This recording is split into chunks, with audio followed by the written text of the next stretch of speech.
Hey, j'espère que vous allez bien les petits potes. Aujourd'hui on va parler d'un des phénomènes du moment. Je veux bien entendu parler de la série Jeanne et Serge.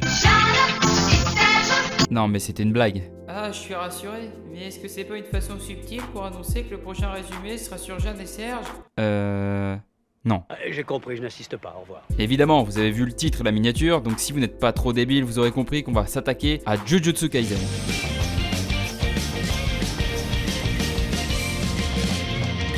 Je vais être honnête avec vous, j'attendais mais alors vraiment rien de cette série. Je me suis même dit, ok, une énième série avec des exorcistes. Oh là là, j'avais jamais vu ça. Originalité. Mais vu que je suis quand même un peu curieux, je me suis dit, non mais quoi, tu vas pas mourir con, on va mater le premier épisode, ça se trouve c'est pas si mal. Conclusion, j'ai déglingué toute la saison 1 dans la même journée. Ah bah je peux vous dire qu'à la fin de la journée, j'avais plus de cernes qu'un membre de la famille Adams. Les mecs, c'est moi qui parle, son cul, c'est à moi qui parle, putain. Ok. Donc on a là une série sur l'exorcisme, les démons, tout ça, et on va suivre la vie d'un banal lycéen qui évidemment, et vous savez très bien ce que je vais dire, n'a pas de parents. Quelle indignité. Mais dans son malheur, il a quand même la chance d'avoir son grand-père. Ça a le mérite d'être souligné. Oh oui, encore un vieux. Grand-père qui n'a d'ailleurs plus que quelques heures à vivre au moment où nous le présente. Papier? Mon grand-père. Il est mort. Oh merde! S'il avait claqué avant le début de la série, bah je crois que ça aurait choqué personne, mais bon. Bah non, mais c'est plus dramatique, tu vois. Faire mourir un personnage dès le début de la série, ça envoie un message fort et... Tout le monde s'en branle, moi le premier. Donc Yuji Itadori va un jour trouver une relique dans un vieil abri météo de son lycée, une relique de rang S, protégée par un sceau et... Attendez, on est d'accord que c'est claqué comme cachette, non? Les mecs se sont fait chier à sceller un morceau du plus grand démon de l'histoire, et où est-ce qu'ils le planquent? Dans un lycée. Là où n'importe qui peut tomber dessus. Faut quand même pas être très malin pour garder une relique de classe S là-dedans. Perspicacité. Les mecs l'auraient planqué dans un pot de fleurs, je me demande si ça aurait pas été mieux limite. Hey, what's up? Faut pas s'étonner que le monde aille mal après. La boîte est complètement vide. Oh, c'est con ça! Bref, Yuji trouve la relique avec ses potes de classe. Évidemment, ils ont la super idée de retirer le sceau, suite à quoi ils vont se faire attaquer par ce qu'on appelle un fléau, ce que je qualifierais de yokai limite. Comment tu te la racontes? Bah ouais. Vous l'aurez compris, le fléau a spawn parce qu'il veut récupérer la relique qui n'est autre qu'un des doigts du plus grand démon de tous les temps. J'ai nommé Ryumen Sukuna. Est-ce que lui aussi, c'est un démon à queue? Bah en quelque sorte, ouais. Et pour éviter que le fléau récupère le doigt, Yuji, très intelligent, va le manger. Attendez, sérieusement? Mais c'est dégueulasse. Abruti! Personnellement, moi je le savais pas, mais manger un cadavre fait qu'il peut vous posséder par la suite à première vue. Donc surtout, faites très attention si vous avez l'habitude de manger vos morts, littéralement. Maman, j'aime pas mamie. Bon bah laisse-la sur le côté et finis tes légumes alors. Ah non, t'es dégueulasse là. Ah, c'est pas de ma faute si l'auteur est nécrophile. C'est pas plutôt nécrovore? Ouais, bah à ce niveau-là, t'as plutôt intérêt de les aimer si tu veux trouver le courage de les bouffer quand même. J'en veux plus. Bon, passons ce genre de blague qui serait plutôt du goût de Tanabe. Seule l'élite aura la ref. Moi je suis très cultivé, alors j'ai la rêve évidemment. Donc en résumé, Yuji a donc mangé le doigt de Sukuna, il se retrouve possédé par ce dernier. Regarde-moi les yeux dans l'œil. Suite à cette mésaventure, l'Académie des Exorcistes va s'en mêler et va lui proposer un marché du genre soit on te tue maintenant, soit tu retrouves tous les doigts de Sukuna pour les manger, et après on te tue. J'ai tout ce qu'il faut, je t'attache les mains. Ça sera pas possible. Je vais t'attacher. Tu vas crier comme une salope. On est d'accord, on a ici le marché le plus éclaté de l'univers, faut le dire. Évidemment, il choisit la deuxième option parce que sinon le manga, ça aurait donné un truc dans ce genre-là. Soit t'es exécuté sur le champ, soit t'acceptes de manger les doigts qu'on trouve. Et dans ce cas, on ne te tuera qu'après. Va te faire foutre. Au final, il va choisir d'aider les exorcistes en rejoignant leur rang. Dis-moi, le jour où tu te feras étriper comme un vulgaire animal, ça sera aussi la faute de papy? T'es ça dans ce que tu dis, toi? Alors tes petites histoires de famille, j'en ai rien à carrer. Mais qu'est-ce que tu me baragouines, sale fils de... On fera au passage la rencontre de ses futurs compagnons de route, avec un type qui a une formation d'éleveur d'animaux et une meuf qui se prend pour la reine du bricolage ou je sais pas trop quoi. Dis-moi, tu trouves ça marrant, sale fils de... Hop, j'aimerais monétiser cette vidéo si possible. Bah, tu sais très bien que ça sera pas possible vu que t'as déjà passé l'opening au début de la vidéo. Ah ouais, merde, c'est vrai. Bah foutu pour foutu, tu sais quoi? Non? Fils de pute. Nos jeunes exorcistes vont se voir attribuer une mission où ils vont devoir faire face à un fléau de rang S. Ta main, Yuji.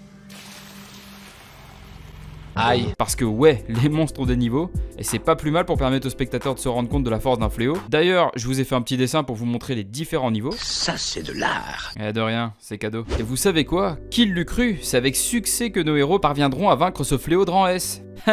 Non, je déconne.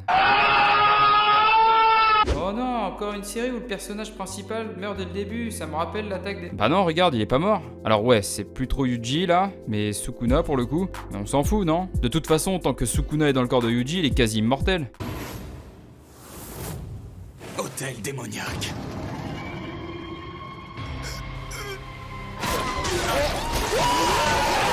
Vous voyez, j'avais bien raison quand je disais qu'il était immortel. Tant que Sukuna squattera le corps de Yuji, je vois pas ce qui pourrait lui arriver étant donné...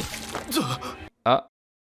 Oh là là, est-ce qu'on peut dire que ce démon est vraiment sans cœur? Bon, vous vous doutez bien que Sukuna ne laissera pas le protagoniste principal mourir aussi facilement. Ils nous ont déjà fait le coup avec l'attaque des titans, ils vont pas nous le faire dans chaque shonen quand même. Mais avant de le sauver, il va avant toute chose passer un peu de bon temps avec Megumi.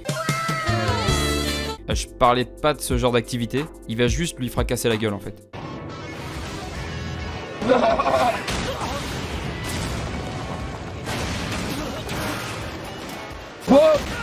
En plus de ça, il est aussi d'une force effrayante. Elle est pour toi.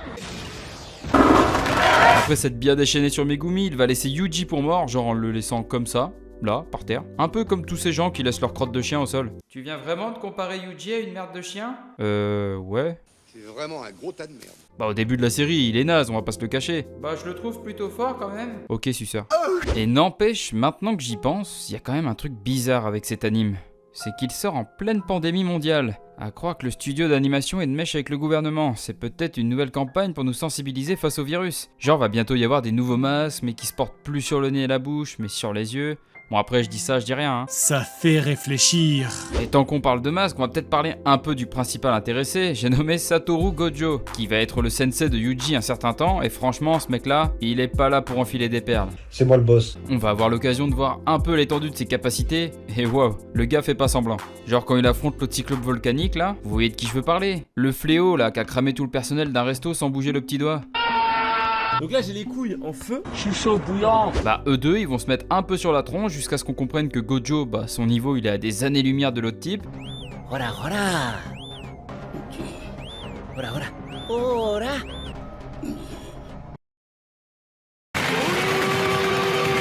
Easy te Jojo référence. Le pire dans tout ça, c'est qu'il pensait peser dans le game, avec sa dentition de rappeur américain. Mais quel bouffon. Quoi, tu m'as traité, espèce de fumier? Cette fois t'es allé trop loin. Je vais te le faire bouffer, ton petit sourire moquin.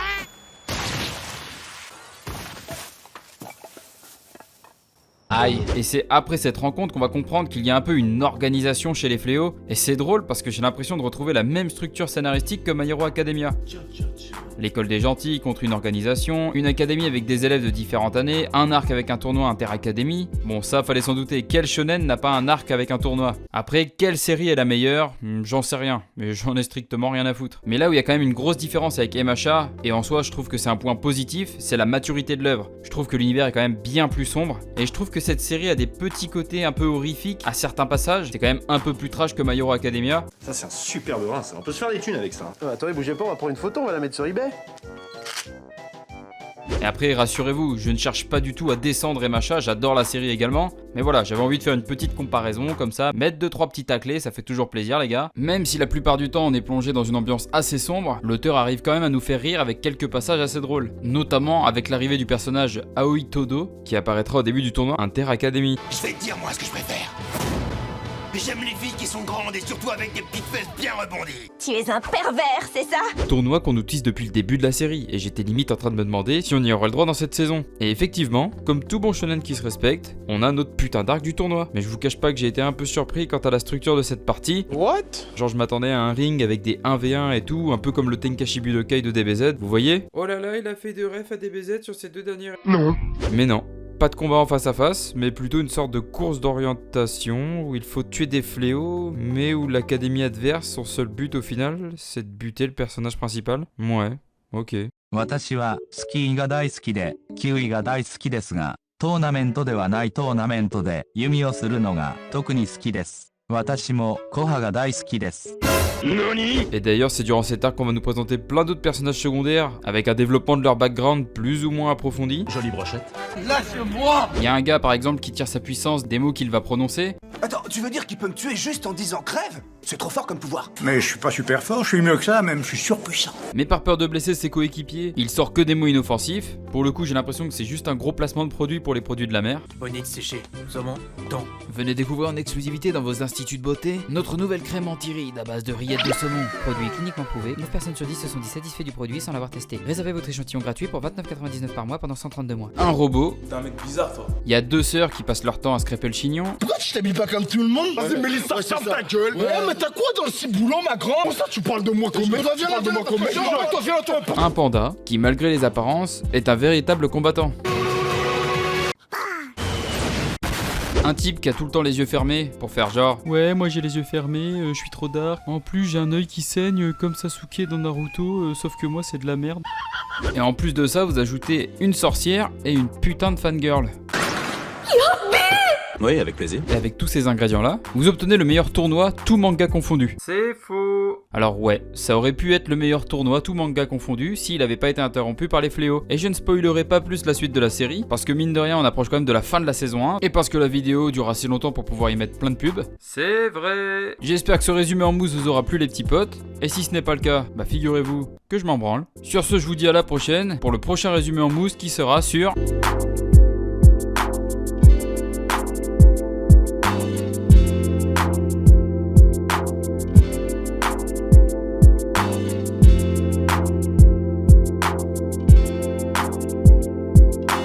T'as le seum parce que ça a coupé avant que je dise le prochain résumé en mousse. Du coup, t'as envie de le savoir, hein? Hein, tu veux le savoir? Eh bah tu vas attendre.